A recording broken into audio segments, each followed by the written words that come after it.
All right, Kevin back with you for another episode of the $1 Million Relationships Podcast. And today I'm here with Michael Bell. Michael, welcome. So awesome to have you on the show today. Awesome, Kevin. Thank you for having me. I'm glad to be here and happy to get started and talk about some stuff.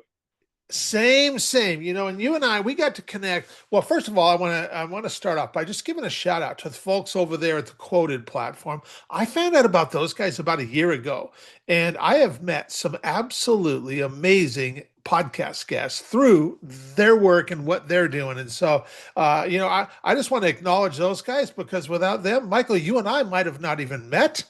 And you Yeah, you and I have already got to have a conversation and get to know each other a little bit. And I'll tell you, I really appreciated having that conversation with you because I got to find out a little bit more about you and what you're doing and what inspires you most about the impact you're making. And I'm really excited to have this conversation now so we can share it with a whole lot of other entrepreneurs and founders. So I'm looking forward to this. no, likewise. Thanks a lot. And I got to tell you, Kevin, being is a joy to have someone enthusiastically want to talk to you. I've been talking to my wife for 15 years. I think some of the enthusiasm may have waned a bit. So it's good to see that from coming from you. Nah, I'm only kidding. She's a wonderful woman. A wonderful woman. Well, I'll tell you, you and I are two blessed guys, Michael, because we both have amazing women in our lives, and Yeah, I'm sure you feel the same way that I wouldn't be doing what I get to do if it weren't for an amazing woman that's just like been by my side all these years and stuff, and I am understood. incredibly grateful for her and just appreciate that woman. And I know from our previous conversation, you feel the same exact way about your wife. So, Absolutely. well, let's just start off with a nice, simple question to get the conversation rolling here. What do you do, Michael, and who do you serve? Yeah, no. So thanks for having me. Of course. Yeah, And you bet. Right. I appreciate it. Yeah. So I'm a real estate investor. I'm the CEO of Waypoint Industrial. We're a boutique real estate firm who focuses on a small, uh, lesser known real estate asset class or niche of industrial real estate. We call it industrial outdoor storage. Okay. And what that essentially is small logistics related real estate. Or when I say small, small building structures, usually no more over than 30,000 square feet, sitting on industrially zoned land within infield corridors of American cities. So ideally, the site that you would look past and would not look beautiful to you, that's a moneymaker to me, and it's fast becoming one of the most popular real estate asset classes for private equity and other investors alike. So think like this. I look at small warehouse, let's say 10,000 square feet, Okay. sitting on 5 acres within an industrial corridor, let's say close to a FedEx distribution center, a Tyson food plant, or whatever the case may be. And that's centrally located or close to an interstate within a couple miles. That's prime real estate nowadays in the United States, and it's fast becoming institutionalized like that. So Okay. I take care of those things, and then I have some other side projects I handle as well. Okay. So how did you get into doing this kind of work and this kind of investing, Michael? What's the backstory there? That's funny. That's funny. Just like anything else in my life, has been a circuitous route of just always saying yes to opportunity. That's challenging. Okay. If it looks challenging, I'm probably gonna take a serious look at it because that's where I found out early in my life. That's where growth lies. So uh, essentially, I was I was in the military. I did 20 years in the Navy. Okay. Retired as a chief petty officer E7 in the Navy after 20 years. Retired last February. But about 10 years through, about halfway through my career, I looked up and realized, I have a son who's probably going to need a little bit extra care as into his adulthood, and that's okay. I got a mom who's probably going to need some extra help as she goes into her old age, and that's okay. I got a beautiful wife who was young, and I'm still young, and very beautiful, might I add. But we were planning on having kids, which we have two beautiful kids together as well. So, about halfway through, I picked my head up, looked down range, and realized I'm not gonna have enough money, down the road when I retire to cover all of my, all the things that are required of me. So, you know, um, I decided, hey, I gotta figure something else out in addition to the military, which I love serving, and I did 24 years. But I started looking at other things. I knew I was a self-starter. I worked very hard in the military, handled multiple different jobs at once. So I know I needed to do something, and real estate is what I landed on, entrepreneurship as a whole. But yeah, I just got started and never looked back. Um, Started investing in real estate using my VA loan.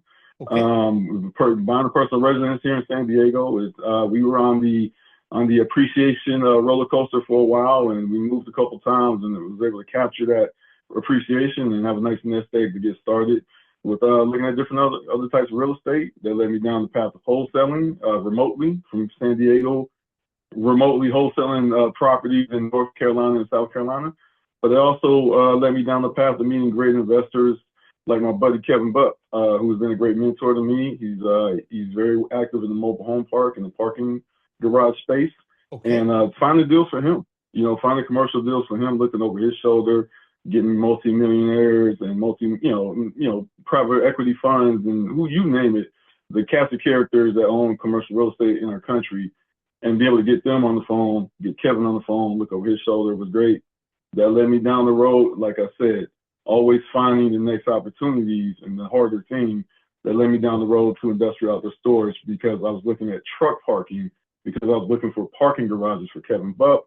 I met my Okay. current business partner, Ronald Rhodey, who's an industrial real estate attorney out of Dallas, Texas. And me and him are working together almost for 5 years now. And Wow. we're taking some deals down together. We have some great battles in the trenches back to back, and we're always out on top. So that's essentially what I do with the real estate part. It started from a guy getting yelled at for $30,000 houses. You do, hey, you want to sell your home? All the way to purchasing multi-million-dollar commercial real estate Yep. investments and being able to walk into most any rooms that most people would be scared of. That's Yeah. me. Yeah. You know what?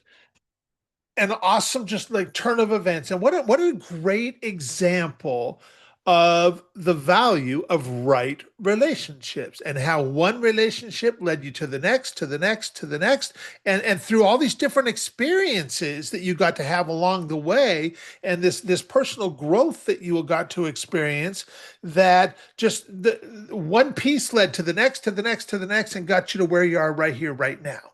And even right now, you're in the process. Who knows? Maybe you'll be doing what you now doing right now for years, or maybe this is a stepping stone that's leading to the next thing too. You don't know yet necessarily, but it's a cool story to just, and it's also really instructive as well about, when we place the value on relationships, it just keeps it can, the right relationships can get us very far in life. 100%. And I say that, and the things, I want to key in on a couple of things you said there.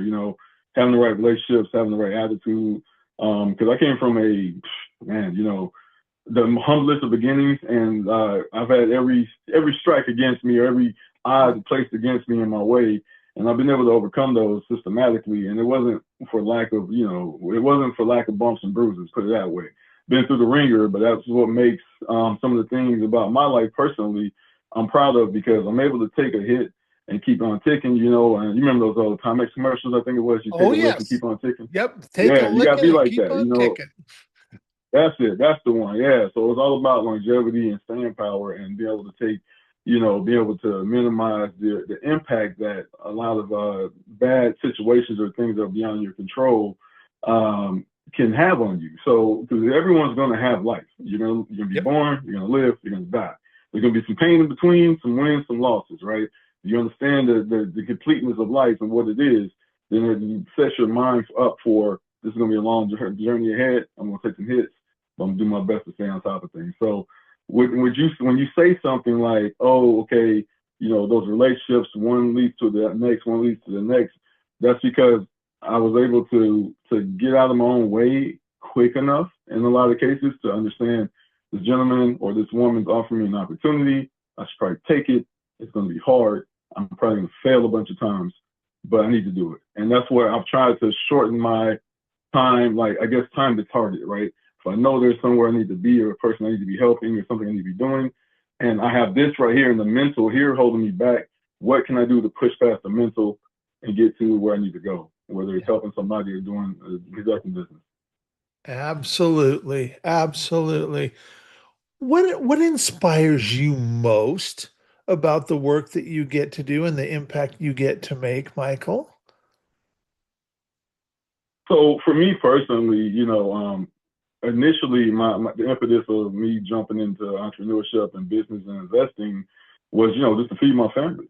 I, Mhm, I'm mhm. trying to feed my family. I'm trying to, make sure that I can make ends meet, that we have something to hold on to after, you turn the lights off in the last day, if your last day in the office when you retire, right? What comes after that? How you gonna feed your family and having those things worked out. But as I got into real estate investing and I got into understanding really what makes a good investor, a really good investor, right? Not the fact that you can crunch numbers on a spreadsheet, not the fact that you can come up with these beautiful scenarios, whatever the case may be, or you can find deals, which I'm good at finding deals. That's not really what it's about. For me, investing and anything else business wise is about people. Yeah. It's a people Yeah. business. It's a people activity. You have to know how to interact with those in your organization. You have to interact with those outside of your organization. Me being a boots on ground type of guy, I'm a blue collar guy at the end of the day. I came up in the Navy. I came up where I could be in any day. I'm in a room with a kid from East LA and a kid from Nebraska who used to tip cows for fun with his buddies in high school, right? And those are the people that I have to go and do the nation's business with, right? So be able to touch people in a way you can get them motivated and get them moving.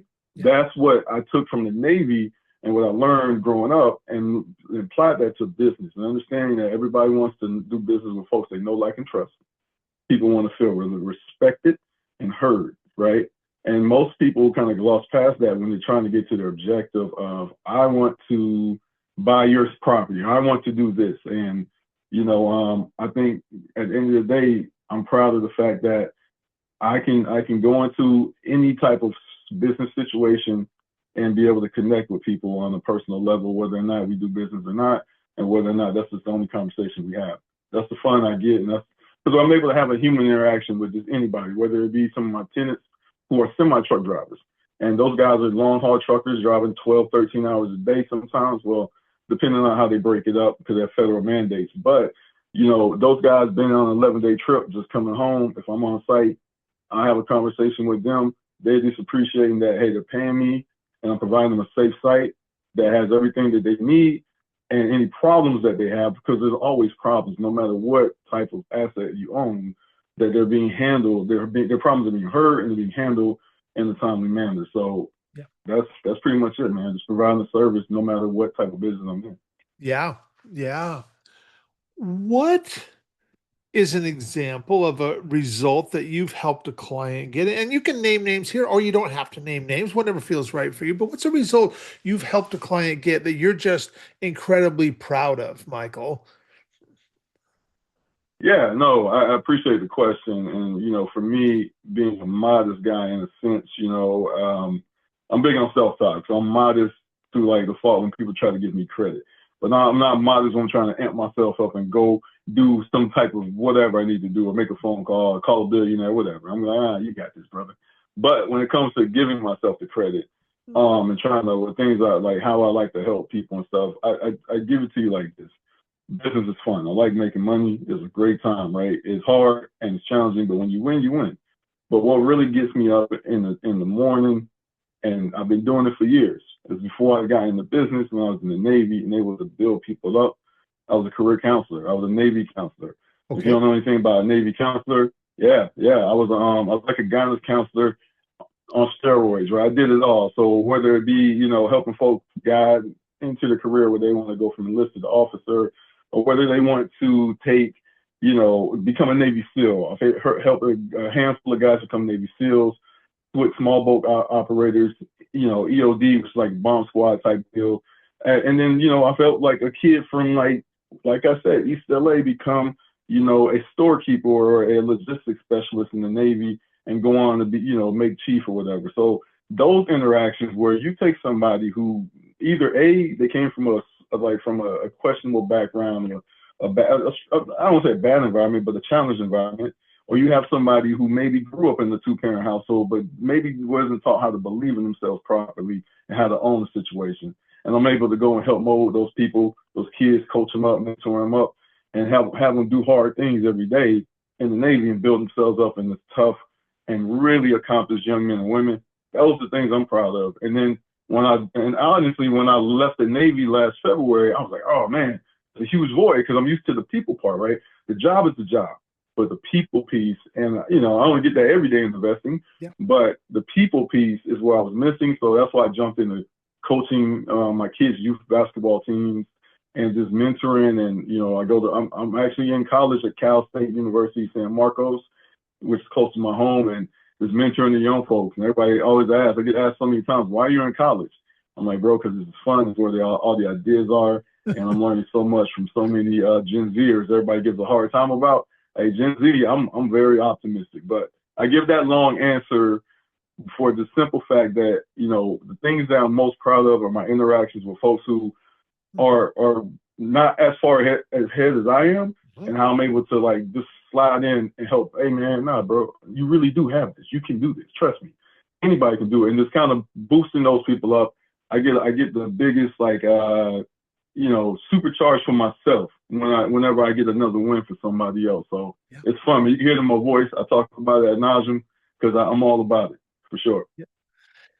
And you have a lot of people that will say, especially us, we are the older generation now, and they'll just make comments about the younger generations, and it's so cool to hear your experience, which is the same experience I've had too. I'm really inspired by the younger generations and stuff coming up because you know what? There's a lot of talent there. There's a lot of, and just you being, in the unique position of going to college and interacting with those kids on a regular basis and having you like, man, these are some great kids getting ready to do some amazing stuff here, and, yeah. that is awesome.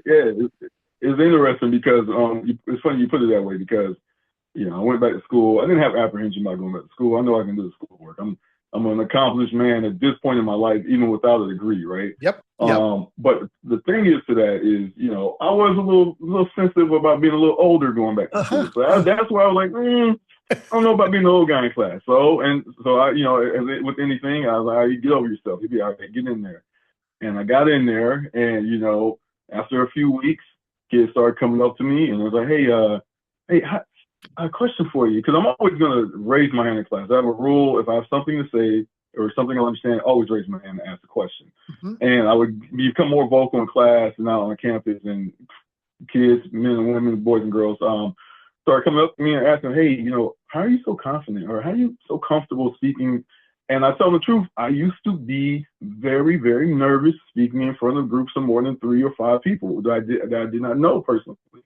And they were shocked to hear that. But those are the things that kind of led me to like writing a book, right? One of the things that led me to putting a book out. So I wrote something for the kids, which is a value doctrine for my kids, when I say the kids, because my father died at 33 years old. He had lymphoma, and it's one of those things in the early 90s that we don't have the medicine we did back then, right? So we lost him at 33, and I was about 6 years old. And it led me down a road that, we didn't have any control over because we lost one of our main breadwinners in the household. So that led us down the path of, my mom meeting another gentleman that put us in a domestic violence situation, put it that way. Okay. And he was beating my mom religiously, put it that way. And I say that because we met him at church, and he was hurting my mother religiously. So we ran a bunch of times and joined some battered women's shelters, you name it, right? And ended up going on a run and getting away from that gentleman. But the last time before we left, he broke into a single wide trailer we were hiding at. He started beating my mother again, and I said, not today. So I went and tried to stop him at about 7 years old. Turned around, he's a grown man, probably about my size, and picked me up on my throat with one hand and walked me into the kitchen, grabbed a steak knife from off the counter and put it to my neck and pointed me in the neck with the steak knife. And told my mother, hey, if you don't marry me, I'm going to kill him. And that's the type of situation that I came into kind of out the gate, right? And that's what got me hypersensitive to danger and making sure I read all adults. Because this was an adult who came at me, who came to my family as someone who was a friend, and turned out to be a foe. So I always was very sensitive to reading people, which got me into like a lot of different, what kept me out of situations, number one. but got me into investing and reading situations and trying to understand what am I looking at. All those things come from that, the impetus of that moment. But throughout time and growing up, overcoming different challenges and obstacles, I wrote the value doctrine, those principles that I've identified that I wanted my kids to have should time not wait for me, right? And I'm not there to teach them in person. We always got something we can refer back to. So once I got to that point and I had kids simultaneously coming up to me on campus, asking like different types of questions like that, I'm like, you know what? I'm just going to put this out. I'm just going to try to help as many people as possible. Yeah. And that's essentially what happened. So, I say all those things because those are just one of the stories I've had from my past. A lot of them are in the book that either from before the military or during the military, from dealing with loss or triumphs, that helped me come up with 12 principles that just really kind of I use even to this day to help me recenter myself and stay on target. Yeah. Yeah. And what a great experience that is, because you shared how you were a little bit hesitant going back to college and stuff, not because you knew it'd be a good beneficial experience for you as far as learning goes, but being the older guy, and yet you find out that, like, wow, this is not bad at all. In fact, this is a really great experience, and now the kids are asking you questions because you're the older guy, and now you have these experiences to share with them that they're like, oh, wow. And so they're getting insight that they would never be able to get in that college if not for you being there with them and stuff. But I would say this though, I'm the one who's winning out because all the kids that have taught me so many different things, even about technology and AI and everything I'm picking up.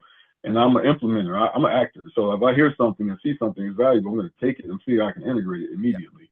Yeah. So I'm in school learning not only academic wise, I'm in school learning from my classmates exponentially. So the feeling's mutual when I'm in this class. Totally. Yeah, absolutely. I mean, I'll tell you, man, these kids, they're amazing with technology.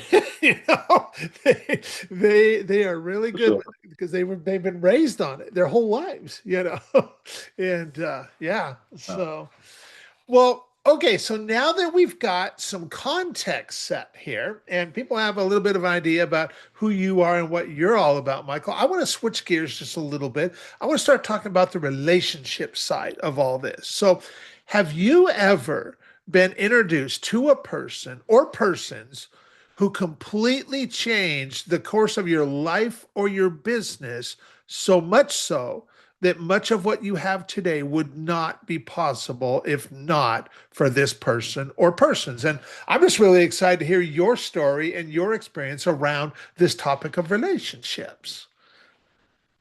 Yes, no, 100%. Look, relationships are everything as far as I'm concerned in any business, any walk of life.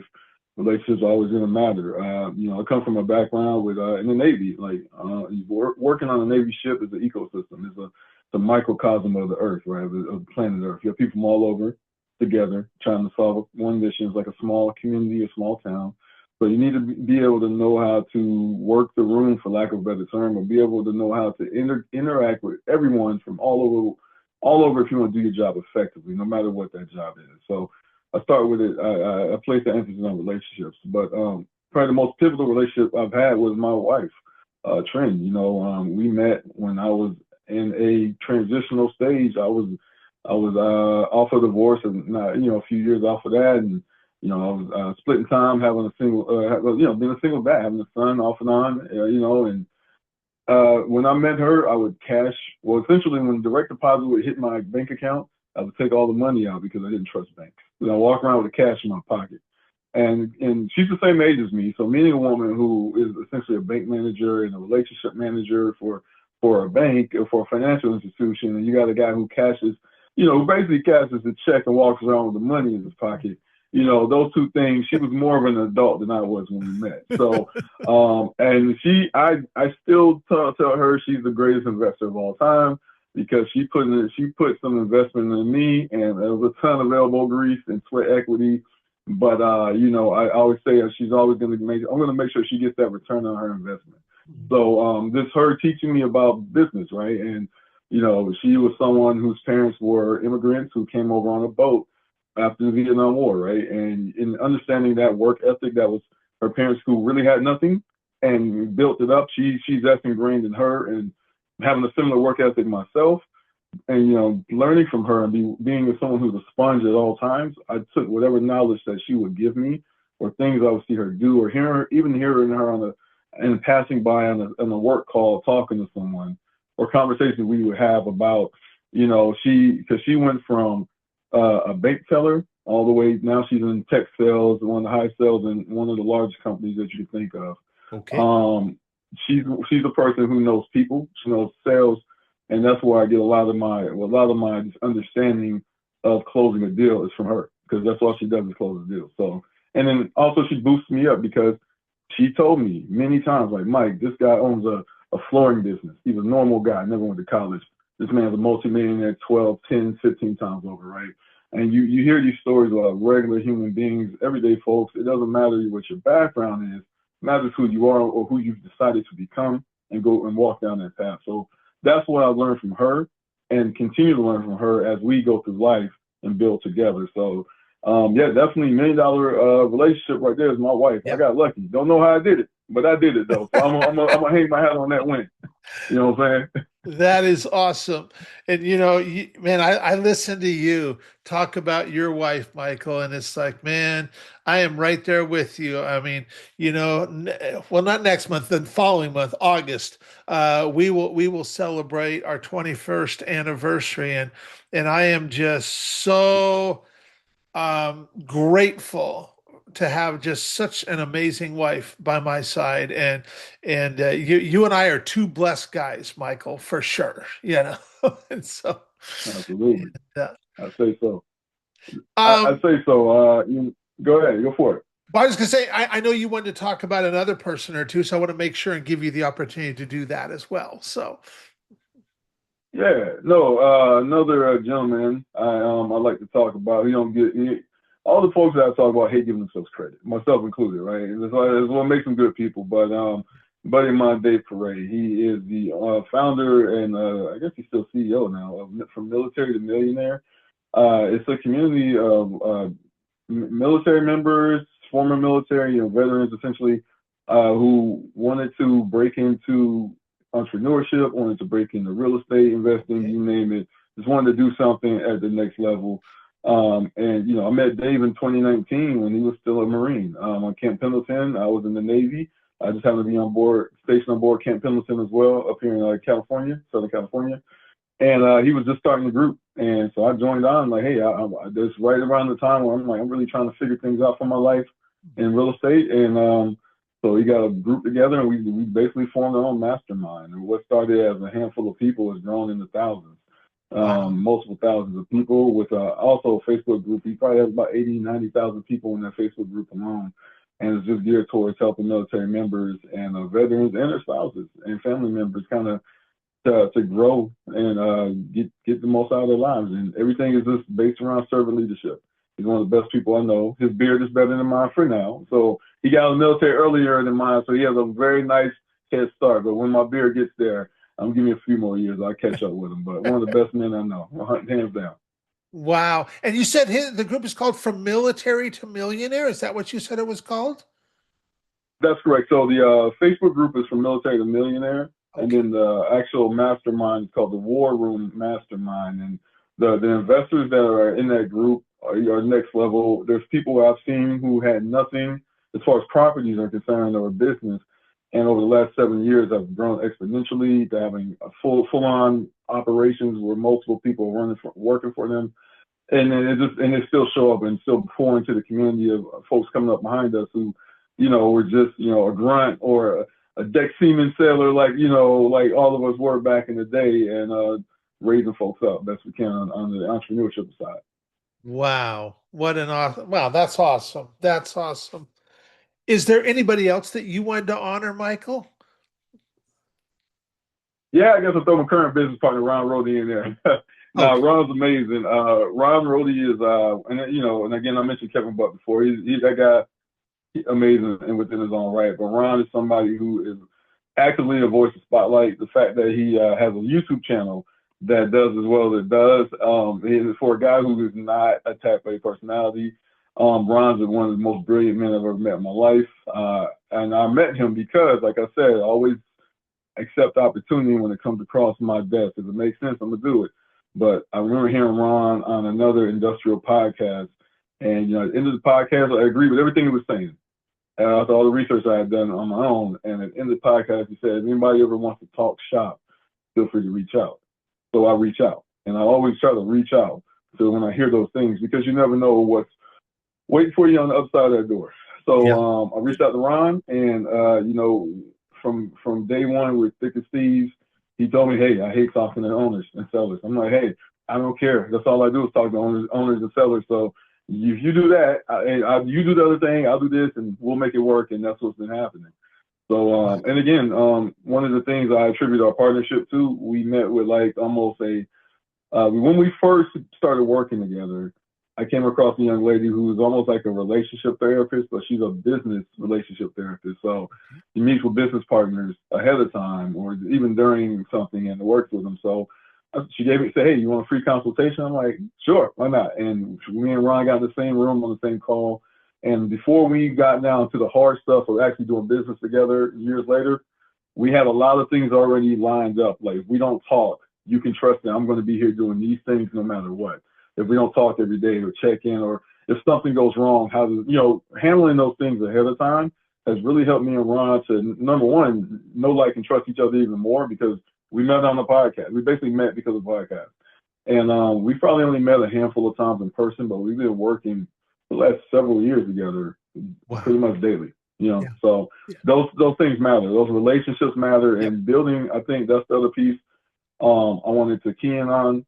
When you have a relationship, no matter what it is, whether you're a coach, whether you're a spouse going into a new marriage, whether you're a business partner going into a new business, I think having that level set conversation ahead of time, that in case things go sideways, conversation with no matter with who you're dealing with, and being understanding, like, hey, this is who I am. If I get a little testy when things get rough, please understand, not personal, or whatever the case may be. And having those ground rules, or those right and left lateral limits that we need to stay in between, then that's going to help everybody go down whatever path we're going down together, a little bit more friendlier and a little bit more smooth. Put it that way. Does that make sense? I love how you described the relationship between you and your partner. And one thing that's definitely clear is, because you guys both have trust in each other when it comes to character and competence, that you just know you can count on each other. And then there's also that alignment of both interests and values. And it's like, that sweet spot right there where those four come together, man, that's the sweet spot. That's where business can just take place organically, easily, in flow. And it's not like there's not ever going to be problems. Absolutely. You know what? That is what we entrepreneurs do, is solve problems. That's what we get paid for, and the more valuable of problem we can solve, the more people want to compensate it, because it's worth it to them, But that sweet spot where those four come together, that trust in character, trust in competence, and alignment of interests and values. And you've once again just shown that, like, man, look what can happen when that is present and stuff. And so and I know you've mentioned your book, so I want to make sure we talk about your book and stuff. And I'm going to make sure that we include, the webpage for your book so people can check that out. But any people listening to you right now are going to be like, man, Kev, I really appreciate Michael, and I love who he is, and I love how he shows up. And there's going to be a certain percentage of folks that are just going to want to find out more about you and the work you're doing. So can we let people know the websites or any resources that you have available for them if they want to find out more about you and stuff? Yeah, no, absolutely, and I appreciate that. You can find me at Mike, actually, thevaluedoctrine.com, and Okay. a couple email addresses, Mike at thevaluedoctrine.com. So VTHE value VALUE doctrine DOCTRINE .com. I'm getting better with my spelling. My 7-year-old daughter's she's been schooling me lately with spelling, so But yeah, so thevaluedoctrine.com is where you can find out about a little bit more about the book. If you want to make a purchase, it's there. The Amazon, Kindle, all those great places where you can find a copy of the book or order a hard copy, as well as Barnes and Noble. And again, I'm not looking at like again, the book is the book. I put it out because I think it's going to help a lot of people. But honestly, man, I'm already winning because I wrote a book. My kids will walk around and quote a principal or two every once in a while. So I know they were listening, so I got through to them. And then the biggest win is my wife, who will rail off a principal every once in a while. And I'm like, okay, I think I'm doing okay in life. All right, when I write a book and the kids and the wife, I'm like, okay, we're good. So those things are great. But for folks who want to really just want to learn how to, really build off of something, I wrote the book as a personal operating system, 12 just principle based. So 12 principles from learning how to show up, come correct, to the hothead tax, which is learning how to operate under pressure without losing your temper, or the consequences will be there. From opportunity is manufactured, and I'm a huge proponent of that. I don't look for what's there; I look for what can be made there with the ingredients that are around, or whatever scenario or a combination of people, right? And that can be done across business, that can be done across whatever organization you work inside of. Those are valuable things and principles that I've used throughout my life, that helped me get to where I am today. And I wanted to share those types of, like, I guess what I want to say are tactics that are ethical in nature, ethical tactics of how you need to operate and carry yourself in different rooms. And I'll tell you like this, growing up where I grew up, seeing the things I saw, looking and having to stare into the eyes of the men I've had to stare into, before the Navy and then during the Navy and even in business, my principles work. And, those help me to carry myself and have a great reputation and, get out of some sticky situations here and there as well. Yep. So, Yeah. but also build a life that I'm very proud of with my family and able to be active in my community. Yeah. So, yeah, that's what it's about. If you want to reach out and learn more, or you want to talk more about industrial outdoor storage and why Brookfield, the largest real estate REIT, I think in the world, in the country at least, they just placed $1 billion purchase of a massive portfolio of iOS in the country. A lot of it in DFW where I do business at. So Okay. the asset class is there. The value doctrine is there for folks who want to just, I always say it's for the young and the old, the rich and the poor. Anybody who's starting out, starting over. Those are the type of folks who need some type of principles and waypoints until they can get to where they need to be. Yeah. Amen. Amen. Well, I want to thank you so much for taking the time to have this conversation today, Michael. I really appreciate it.